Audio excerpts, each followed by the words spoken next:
What's up guys? Today we're here with this gorgeous V12 monster, the Lamborghini Aventador SVJ Roadster. This thing is an absolute beast and I'll go into the details later, but before I even begin talking about this car, let's just take a minute to look and admire this beast. I mean, from the carbon fiber to the winglets to the functional active aero and all that stuff, it just looks stunning. There's only 800 of these things in the world as a roadster. I don't know if you can see. Says that right over there. It says 1 out of 800. So basically there's 800 of these things being a roadster, but there's also 900 as a coupe. A lot of people get confused thinking there's 900 or 800 total SVJs out there. Total SVJs is 1700 because it's 900 plus 800. And of course, being a roadster, it's more unique. So that's why 100 units less than the coupe.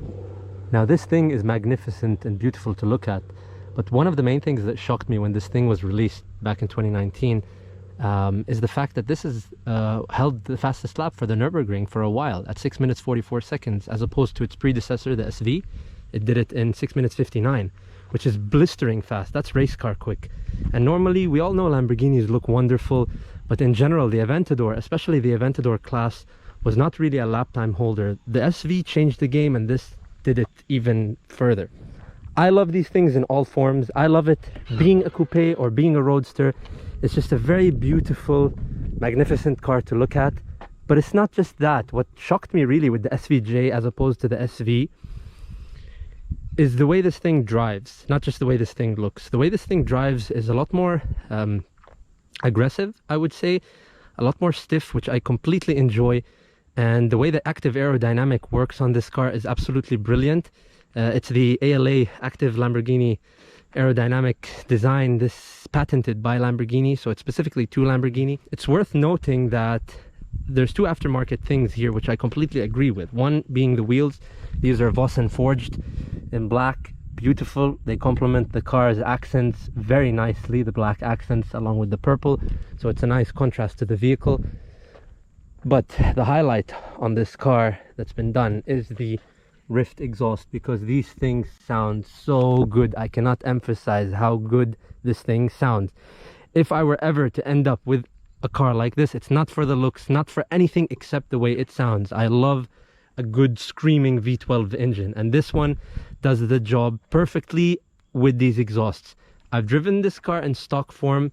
It does sound good, it drives great and everything, but I want to say with this exhaust, with a good exhaust system on this car, I enjoy driving this car at least 30 to 35% more than the stock version because of the way it sounds. It just tickles all of your senses. You can feel it in your spine, the gear shifts, and the way it sounds, it just talks to you all the time, and it's continuously talking to you, keeping a smile on your face, and I love that. So well done, Sancho, for making it the way it is now. Very slight details, slight touches. Nothing has really been done to the car. Slight improvements, but they work so well. The brakes on this car, the stopping power on this car is really something special, not just because of the large disc brakes and the light forged wheels, but also because it's a 6-piston caliper.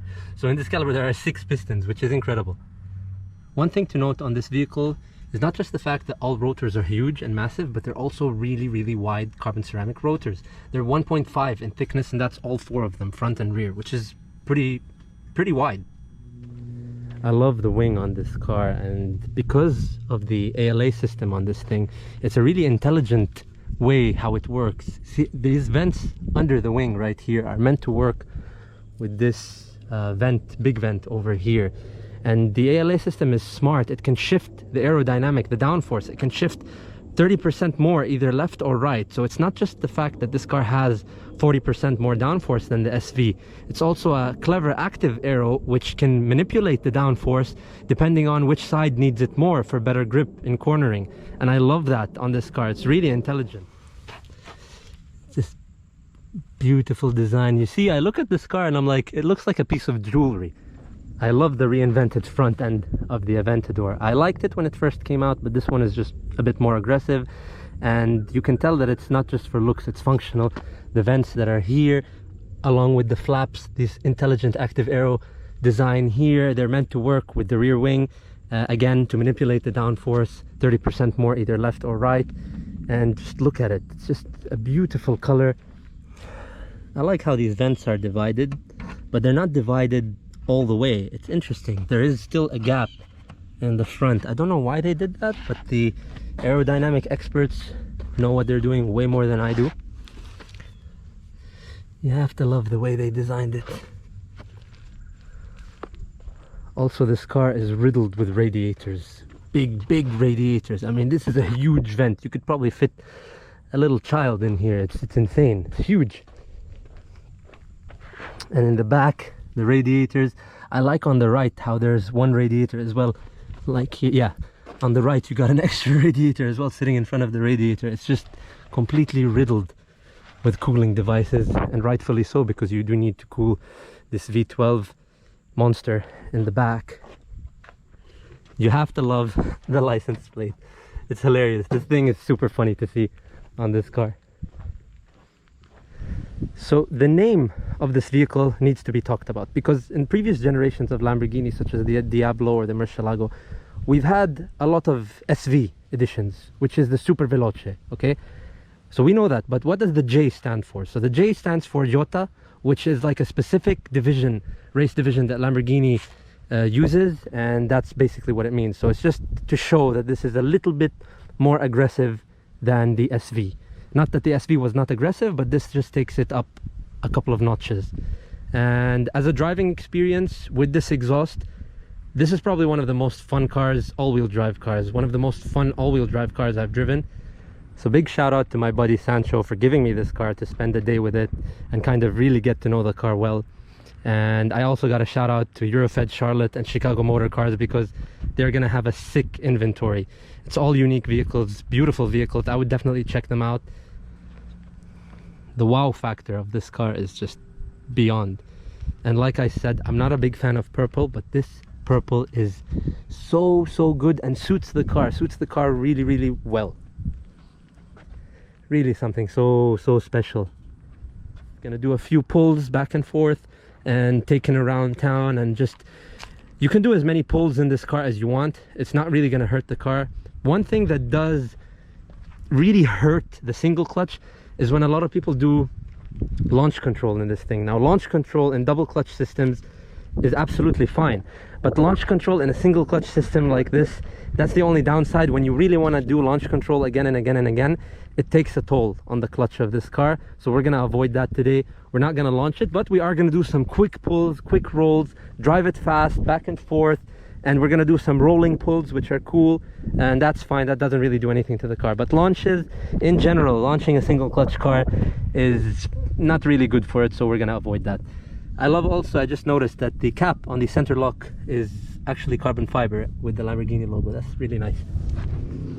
It's the little details that you notice that you really fall in love with.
unbelievable sound, absolutely unbelievable.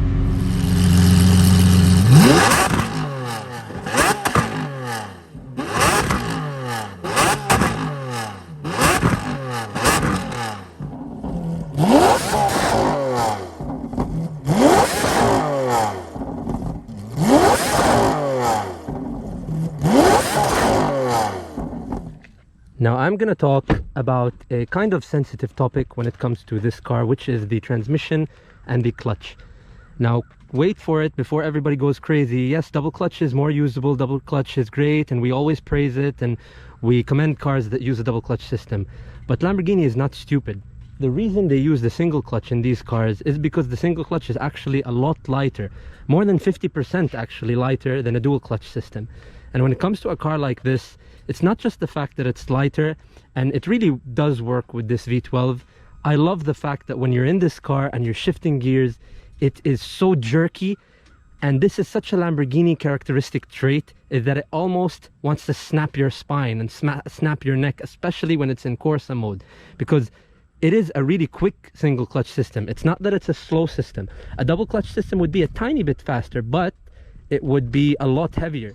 Lamborghini basically did a feasibility study in this car, and they basically said that, okay, if we put a dual clutch system in this car, it will shift a tiny bit faster than the single clutch. However, the weight would be increased of that system around 50% and a little bit more. So the pros didn't really outweigh the cons, and that's why they stuck with a single stage clutch. The transmission in this car I really love because it's an IRS system, which is an independent rod shift system, and it's so characteristic about this car that when it shifts, it really wants to throw your neck back, and I love that feature in these cars because, again, you want to get into a Lamborghini and you need that Lamborghini experience, and that single clutch shift in Aventadors, in Murcielagos, E-Gears, it does shift quite more aggressively than a dual stage clutch. Dual clutch, they shift faster, but they don't give you that shift experience because the gear is already there and it just lets go, and then you're already into the other gear. This one, it's actually mechanically shifting from one gear to the next, and you're feeling that process. It's got a clever also differential system, so that when you put the power down, the wheels are all spinning in the same direction at the same time, and this shreds the rubber. I've seen a few SVJs do donuts and do slides around corners. Honestly, it doesn't take much for the tires on this car, front and rear, to be completely shredded, and we don't want to do that. We want to preserve this beauty. Another thing I really have to talk about when it comes to this Roadster, which really improves the driving and the dynamic, the way this thing handles, is the independent rear wheel steering. Because not only does it have rear wheel steering to assist you at high speed corners when they turn with the corner, and then at low speed corners when they turn opposite to the front to kind of turn the car in better, it also is independent. So these wheels move independently from each other. So it's an independent rear wheel steering system, and that's really intelligent. It's really a statement, this car. But I cannot emphasize enough how good this thing sounds. I've seen plenty of SVJs. I'm fortunate enough to have seen plenty of SVJs. Not that these things are common, they're absolutely not. But I've been fortunate enough to see a bunch of them. And honestly, the one thing I would do if I owned one of these cars is definitely put an exhaust system. It sounds so much more alive, so much more stimulating. It's really engaging to drive. And normally when I drive all-wheel drive cars, I enjoy it, the power, the speed, the control, but the fun factor is a little bit low. In this car, the fun factor is so high because it's just a stunner to look at, it's a stunner to drive, and I'm a big biased person towards sound. If a car sounds great, it's already one up in my book, and this is one of them. What's really good about this engine cover is that it's super light, and to open it, it's crazy. You need actually two people with two keys, and you have to turn the keys in the same direction, otherwise it won't open, and then the two people completely remove it. It's not like it opens, you just take it off, you put it somewhere. Obviously it's a pretty delicate process because you don't want to take this off and just put it on the road or put it on the grass where it's a little bit muddy. If you have a very clean garage, yes, you take it off and you can put it on a body stand or something like that. I love also how they put on the V12 they put the firing order of the engine: 1, 12, 4, 9, 2, 11, 6, 7, 3, 10, 5. It's just really cool, and that's what, by the way, gives it the distinct sound specifically to this Lamborghini V12, because there's a lot of V12s out there, but when you hear an Aventador engine, an Aventador V12 specifically, they're almost immediately identifiable. Like when you hear an Aventador pass by, you know, okay, that's an Aventador, even before you see the car. It's very, very specific to this vehicle. Another thing based on the SV, which they upgraded, and I love that because I do believe the SV looks great and is, in my opinion, one of the most gorgeous Lamborghinis made. But they did make this thing one step higher. Like from the SV, I didn't think they could go and create something better. But this really is the ultimate Lamborghini you can buy right now. And I love how they recalibrated the suspension. It's a little bit more stiff and you can feel it. It's a lot more bouncy. And I absolutely love that on this car. And I think this has a lot to do with the faster lap times. The way the suspension difference is in this car compared to the SV, that's the shining aspect of this car, in my opinion, along with the downforce, putting all those things together. That's how they came up with a 6:44 lap time on the Nurburgring.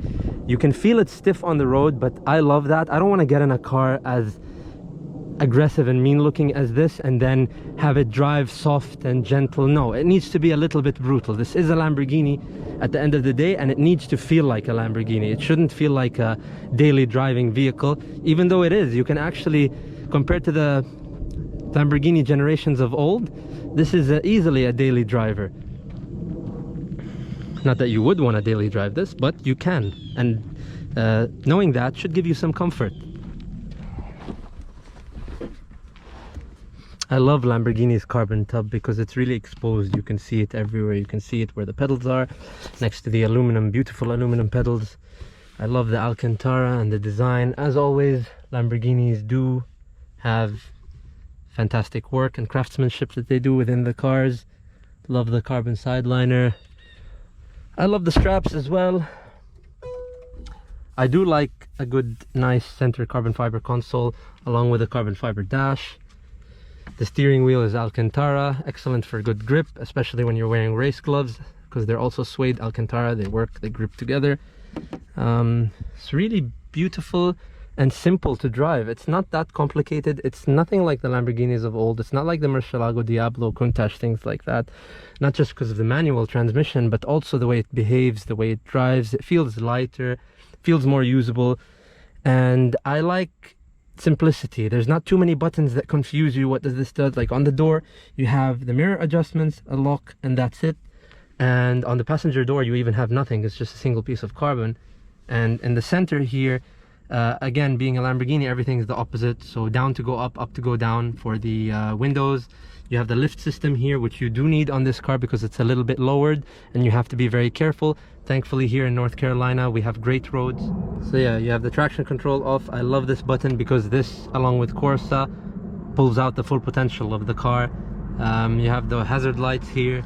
With the center you get all these options. You get Eco Sport, well, Ego in Italian, Eco Sport, Strada, Corsa, and to start it, as all Aventadors, like the jet fighter style. I love it. Manual for manual transmission, so the car doesn't shift on its own. I love the fact that the reverse button is here, because in old Lamborghinis it used to be on the other side and it used to confuse a lot of people. So this is actually a lot more simple.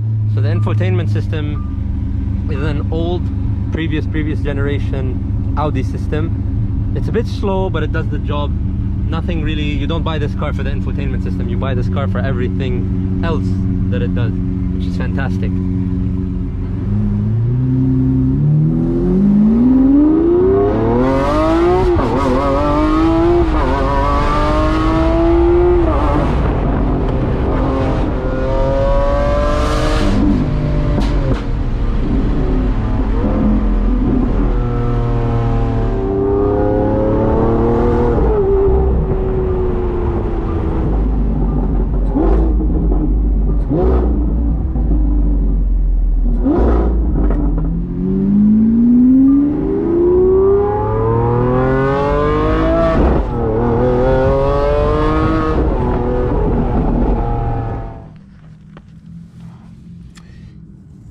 The carbon, anything carbon, I melt when I see it on a car. It just looks so good because, you know, when you see it you immediately know functionality, lightweight, stronger than steel, all that stuff.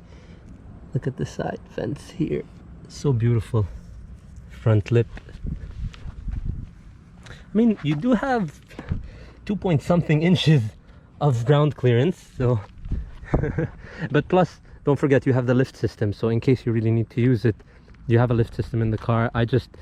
The roads here are so nice and so, well, almost perfect, so I don't really need to worry too much about that with this car. But you approach speed humps, things like that, you're gonna need it. For those that know me, on sports cars and supercars, I like to have a roof over my head. But the Roadster, really, in terms of appearance, it's absolutely stunning. And the way you pack the roof of this car is in the front right here. You put it right here, and this is to detach, this is to lock it in. And it's just, when you remove the roof and the roof is on the car, you have quite a bit of space, 170 liters here. But obviously, when it's detached and put in, it really does consume a lot of the space. I mean, you only have a little bit of space for a little handbag or something, but that's fine, who needs it? And here you have the toolbox.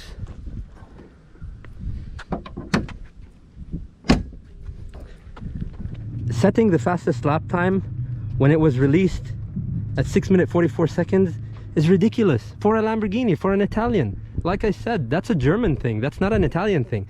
Nurburgring is for the Germans, it's been known for years.